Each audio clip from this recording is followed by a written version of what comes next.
Hey friends, Alex here. Today we're talking about the majority rule. Not majority rule like ancient Athens, but the majority rule as in, when should you actually play for a bad break in a suit? Let's set the stage with an easy one. You cash the ace and lead toward dummy. West plays low. East has 12 unknown cards to West's 11, so East is slightly more likely to hold the queen. Percentage play? Go up. But if you've cashed a few tricks and learned that East started, say, with 5 clubs to West's 3, then West now has more unknown cards, so the percentage shifts and you should finesse. The key point, that combo is easy because there's no world where both plays win. If West has the queen, you must finesse. If East has it, you must go up. Just figure out who's more likely to hold it and play that player for it. Sadly, not every suit is that clean. Here's one that's trickier. Finessing West for the jack, just because he's a hair more likely to have it, can be wrong when the jack will often drop anyway. The finesse needs to be a big favorite before it's right. How big? Funny story. 26 imps were at risk on this exact judgment in a Reisinger knockout. Here's the deal. Philip and John reached 6 spades after a canapé auction. West led a third best 2 of diamonds to East's 10. Philip ruffed. After a think break, Philip says 5 minutes, but he might be exaggerating, he led a spade to dummy's 9. East won the king. East returned another diamond.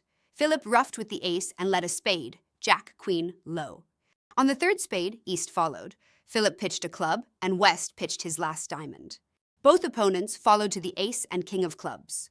Cue another little intermission. At that point, East was known to be either 3-1-6-3 or 3-2-6-2. So a first-round heart finesse into West looked tempting. But was it actually the percentage play? Philip hadn't discovered the majority rule back then, so he crunched the numbers the long way. I'm not going to do that here. I dropped a link in the comments if you want the full math. Here's the short version you can actually remember. When you know the distribution in 2 suits and you're considering playing for a 4-1 break in a third suit, ask, if that 4-1 is real, does that hand still have a majority of the 4th suit? If yes, play for the bad break, take the finesse. If no, don't. Play for the drop. It's not as catchy as 8 ever, 9 never, but hey, bridge is messy. Let's apply it here. There are 7 clubs out. West has 2 spades and 3 diamonds. So if West also has jack 4th of hearts, meaning the finesse is actually needed, then he has 4 clubs, a majority. By the majority rule, finesse. Philip did finesse and made the slam. Fun twist, either play would have worked. Jack 3rd was on his left. Here's the full deal. Meanwhile, at the other table, Declarer stopped in 4 spades and made only 4. When Declarer led a spade to the 9, Kit Woolsey saw there was no future in taking his king, so he ducked smoothly. Now Declarer, worried that King Jack 4th was on his left, played safe and cross-ruffed for 10 tricks. Side note, this was the same Reisinger match where John pulled his psychic Leitner double, nudged the opponents off their making slam and into the one that went down. If you haven't heard that story, remind me to tell you about it. It's a good one. Okay, another majority rule example. I'll skip the full auction. Philip opened a strong club. Through a relay, John showed 5-4-2-2 with 6 Schenken points.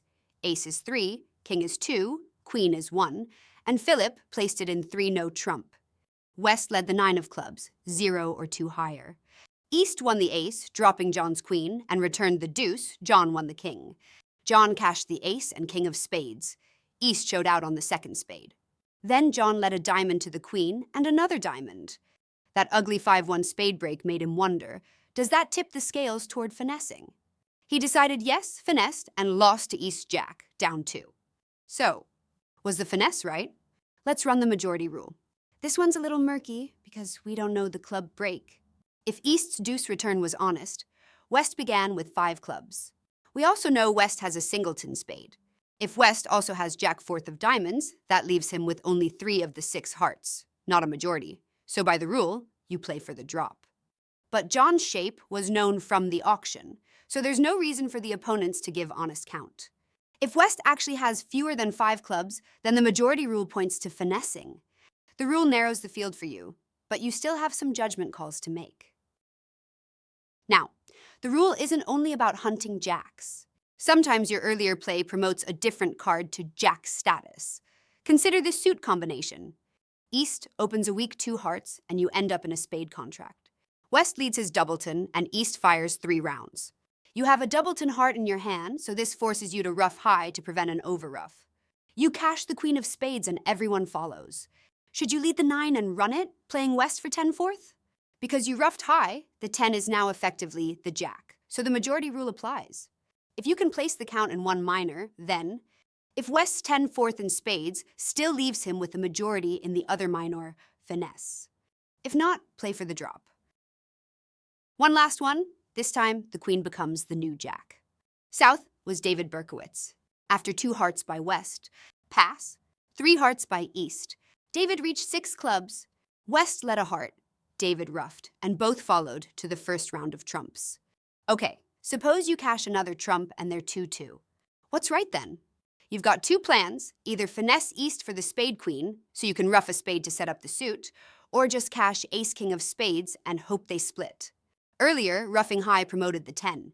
Here, the option to ruff a spade demotes the queen to jack status. So what's right? If East has 4 spades, his shape would be 4-3-4-2. That does not give him a majority of the diamonds, so the rule says, don't play for the bad break. Just cash ace-king and ruff a spade. And since you're going to cash ace-king of spades anyway, even if West follows to the next club, why not cash them now? If West ruffs, whatever, you were never making it. But if West happens to be 1-6-5-1, cashing ace-king first, lets you ruff 2 spades and actually bring home the slam. That's exactly what David did. Unfortunately, West did ruff and the slam went down 1.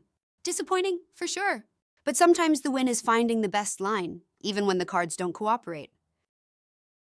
All right, let's land the plane. Takeaways. The majority rule is your shortcut when you're tempted to play for a 4-1 break. If that 4-1 would still leave the long hand, with a majority in the 4th suit, go ahead and play for the bad break. If not, play for the drop. The target card isn't always the jack. Your earlier plays, like ruffing high or being able to ruff a suit later, can promote or demote honors so that the rule applies to a 10 or a queen instead. So give it a try. The more you do it at the table, the faster your decisions get, and the fewer 5-minute intermissions you'll need. If you want the deep dive math on the Reisinger hand, the link's in the comments. And if you like this, hit like, subscribe, and tell me in the comments which suit combos you want me to cover next. See you next time.